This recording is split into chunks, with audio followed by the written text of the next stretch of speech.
ભાજપના પૂર્વ મહામંત્રીએ પાટણ પોલીસ પર કર્યા પ્રહાર। પૂર્વ મહામંત્રી કેસી પટેલનું કહેવું છે કે પાટણ પોલીસ હપ્તાખોરી કરીને રૂપિયા ઉઘરાવી તોડ કરી રહી છે અને પોલીસ ખાનગી વાહન ચાલકો પાસેથી તોડ કરે છે, જેના કારણે લોકો પાટણ આવતા નથી। આ વાતને કારણે રાજકારણ ગરમાયું છે। ભાજપના પૂર્વ મહામંત્રી કેસી પટેલે પાટણ પોલીસ પર પ્રહાર કર્યા છે। કેસી પટેલે પોલીસ પર હપ્તાખોરી લગાવ્યોનો આક્ષેપ અને પોલીસે ખાનગી વાહન ચાલકો પાસેથી હપ્તા વસૂલે છે તેવી વાત કરી છે। જાહેર મંચ પરથી આ વાત કરવામાં આવી છે।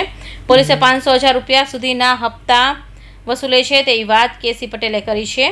પાટણમાં ભાજપના પૂર્વ મહામંત્રી કેસી પટેલ દ્વારા પોલીસ હપ્તા લે છે તેવા નિવેદનથી ખળભળાટ મચ્યો છે। પાટણમાં ધંધા રોજગાર પર તેની અસર જોવા મળી છે, કેમ કે પોલીસે બહારના વાહન ચાલકો પાસેથી હપ્તા લે છે અને તેને કારણે લોકો પાટણ સુધી આવતા નથી અને અન્ય જગ્યાએ જાય છે। કેસી પટેલનું કહેવું છે કે વાહન ચાલકો ખરીદી માટે રાધનપુર, બેચરાજી, મહેસાણા જેવા સેન્ટરમાં જાય છે। ભાજપ નેતાના પોલીસ પર આક્ષેપને લઈને પાટણના એસપીનું નિવેદન સામે આવ્યું છે।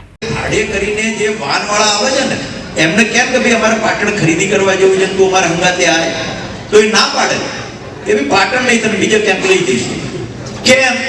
તો અમે પાટણમાં પ્રવેશ કરીએ છીએ તો પોલીસ વાળા પકડે છે, અમારી જોડે 500,000 રૂપિયા લઈ લે છે, તો આવતા બંધ થયા છે। એક આ નાનું કારણ છે મિત્રો, એક નાનું કારણ પાટણના ધંધા રોજગારને કેટલી મોટી અસર કરી જાય છે। આ એક નહીં, આવા મારા મગજમાં તો 10-15 છે, મેં આ ઘણા લોકો જોડે ખૂબ શેર કર્યું છે। જિલ્લા ટ્રાફિક પોલીસ અને સિટી ટ્રાફિક પોલીસ જાહેરનામાનું પાલન કરવા બાબતે અને બીજા ટ્રાફિકના નિયમોનું ઉલ્લંઘન ન થાય એ બાબતે દંડની કાર્યવાહી કરતી હોય છે।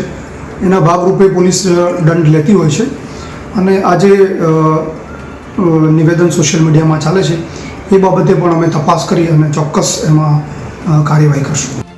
કેસી પટેલનું કહેવું છે કે ખાનગી વાહનો ન આવતા ધંધા રોજગાર પર અસર પડી છે અને કેસી પટેલના સન્માન કાર્યક્રમમાં પોલીસ પર પ્રહાર કરવામાં આવ્યા છે। તો મહત્વની વાત તો એ છે કે કેસી પટેલને આ વાતની ખબર હતી તો તેમણે કેમ પહેલા આ વાતની જાણ પાટણ એસીપીને અને સરકાર સુધી ના કરી। હવે તમે જાહેર મંચ પરથી બોલો છો તો તમે પણ પહેલા પણ આ વાત કરી શકતા હતા। પાટણમાં ભાજપ નેતા અને હુડકોનો ઇન્ડિપેન્ડન્ટ ડિરેક્ટર કેસી પટેલનું ગતરોજ ડિરેક્ટર બનવા બદલ યોજાયેલા સન્માન કાર્યક્રમમાં વાત કરી છે।